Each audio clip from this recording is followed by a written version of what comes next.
Welcome back to Mind of a Musician. This is the first episode of 2019. So I hope you had an awesome New Year's. I spent New Year's Eve in my house playing Metroid Samus Returns on 3DS. And it was awesome. That game's crazy hard, but I finally beat it. So that was a fun start to my New Year's. Before we get into the bands we're going to look at today, I came up with this new idea that I'm going to start doing. So in 2 weeks, I'm going to start a new series, and it's going to be on bands from Wichita. But first, I'm going to release a Spotify playlist containing most of the songs that I'm going to be reviewing over the following weeks. So I'll put the playlist out and I'll post it on the Mind of a Musician Facebook page. And that way you can start listening to it, get to know the songs, get to know the bands. And then every week on the podcast, I'll release an episode that tells the story behind a couple of the songs. I really wanted to tell more stories behind the songs and less review, so that's kind of what I'm going to be doing this year, so we can focus more on the music. All right, so today we're going to take a progressive journey into space. There are two bands we're going to look at, and they're kind of apocalyptic: Hypermortal from Lawrence and Monta at Odds from Kansas City. So first, we're going to check out the song Argentum Dreams by Monta at Odds. So let me tell you what this song is about. The band was struggling a little bit with writer's block, but one of the band members, as an idea, thought, hey, the word Argentum is really cool. Let's build a song around that. So I Googled Argentum because I didn't know what it meant at first. And it said the nation's largest senior living community. But somehow I figured that's not what the band was writing about. So it's actually a type of silver. And the band, based on this word that they thought was cool, dreamed up this idea of like a mass of silver floating through space, kind of like a comet. And when it would pass by the Earth, there would be like a fictional cult that would worship this mass of silver. So the song itself is actually about a fictional pagan ritual. Now, when I listen to this song, I get a little bit of Sega Genesis vibe. I like that. If you like the band MGMT, it's kind of similar sound to that too. So put those in a blender. You get Sega Genesis and MGMT. Let's listen to this song. This is Argentum Dreams by Monta at Odds.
All right, I hope you enjoyed that song. Let me know what you think of it on the Mind of a Musician Facebook page, and let's have a discussion about it.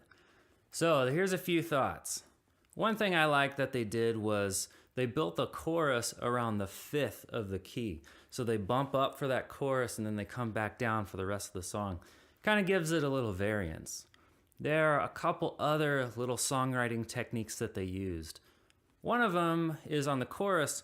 You notice on the hi-hat they kind of start to double it a little bit. There's some double hits, and I like that because it just kind of adds a little bit of variance again to draw the listener in and make it a little bit more complex than the section you were just listening to. It's called sweetening. So when a band is in the studio and the chorus is, kind of boring or something, and they want to add a little bit more detail to it, they go get a shaker or something. Well, I like it when the drummer decides to make the next section a little more complex, adding a little bit of sweetness to that chorus. I think that's cool. And I actually picked this song because of the beat and the groove. I really liked it. So that's something that stood out to me on the first listen.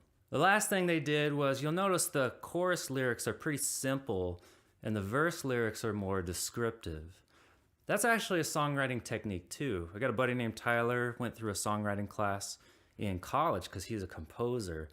And he said they taught him, bring the detail and specifics on your verses, but then make the chorus more general. That makes it accessible to a wider audience.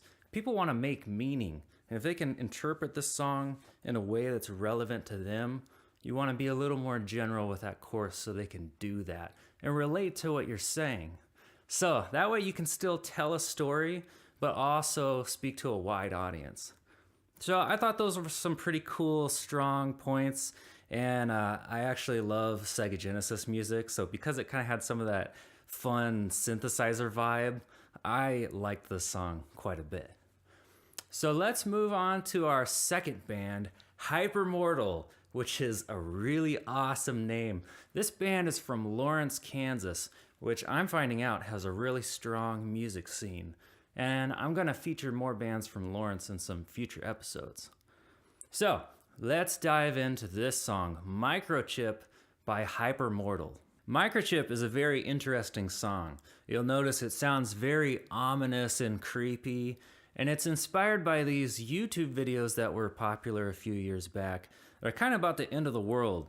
So there was some video where Nick Rockefeller said that the Illuminati want to put microchips in all of us for currency and mind control. So this song is inspired by that, and it's about the mark of the beast from the book of Revelation in the Bible. So I don't know if you know what that book is about, but this guy John, he had a vision of Jesus coming back and conquering evil. Now, scholars don't really agree on exactly what the mark of the beast is. There's different theories. Some people think it's a microchip. That's going to be some kind of world currency. Some people think it's like the internal state of your heart, like an unseen mark or something like that. Who knows what it really is? So when I was a kid and I was trying to read the Bible for the first time, it was kind of hard for a kid to get into and understand. But I flipped to the back and I flipped to the book of Revelation, and it's full of all this symbolism and stuff about like a dragon and seven-headed beasts and just weird stuff that's really Lord of the Rings like. And it was interesting to try to figure out what it meant. So I really ate that book up. And if you really want to read some of that and then listen to this song, that would be a really interesting thing to do. Now, I'll tell you what, there's a lot of people that say that they know what the book means and when the end of the world is coming and all this stuff. Be pretty wary about that stuff. And I think that's kind of what this band's saying here. And they're talking about all this crazy stuff on YouTube and the TV. I'd be really wary of anyone who said, hey, the end of the world is coming on this date. See, when I lived in Indianapolis, that happened. Somebody bought a bunch of billboards and they put end of the world and the date and stuff. And then this company came up. It was called After the Rapture Pet Care or something like that. And what they were doing was they were charging people for to take care of their pets after the rapture. Like after all the Christians disappeared, they would take care of your pets. So I don't know if they had to give everybody refunds or whatever when the end of the world didn't actually happen. But it was crazy, and that was on the news and all this stuff. But I'd say if you haven't read that book, it's really interesting. Sometime in your life, you should take a look at it. So let us listen to the song Microchip by Hypermortal.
All right, I hope you enjoyed Microchip by Hypermortal.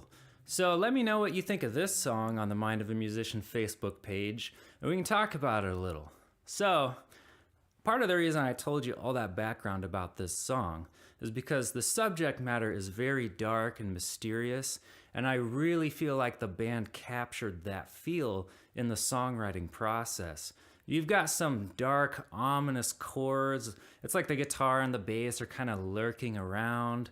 The vocals are a little buried back in there with that distortion, and they've got this delay on them that really just creates a feel of mystery. And I think that really fits the subject and the material here. I'm just going to read you some of the lyrics because even that mystery is captured in the lyrics here. It says, "Avert thine eyes from the TV screen. There's nothing to see here. Their mouths will move when the puppet speaks. I won't be listening. There's something hidden in the hologram. Fractal reality. Who could have known a little microchip would be the mark of the beast?" Now, I think those lyrics are just kind of really interesting to ponder. This song really kicks into gear towards the end. It's got some syncopated lyrics and it's really driving. And I say that the X factor of this song is headbangability. I really got into that and think it ends on a high. My mission on 2019 is to help more people find out about local bands and local music. So if you liked this podcast, then share it on Facebook. It really goes a long way in helping us to raise awareness about local music. Because that's my mission. I'm doing this for the bands and for the music. I'm a fan and I want to support them. So together, let's partner up in this mission. I'll be back in 2 weeks with that playlist of Mind of a Musician, Wichita Bands Volume 2. It'll have about 15 local bands on it, I hope. And it's going to be really awesome. So, thank you so much for listening, and we will see you next time.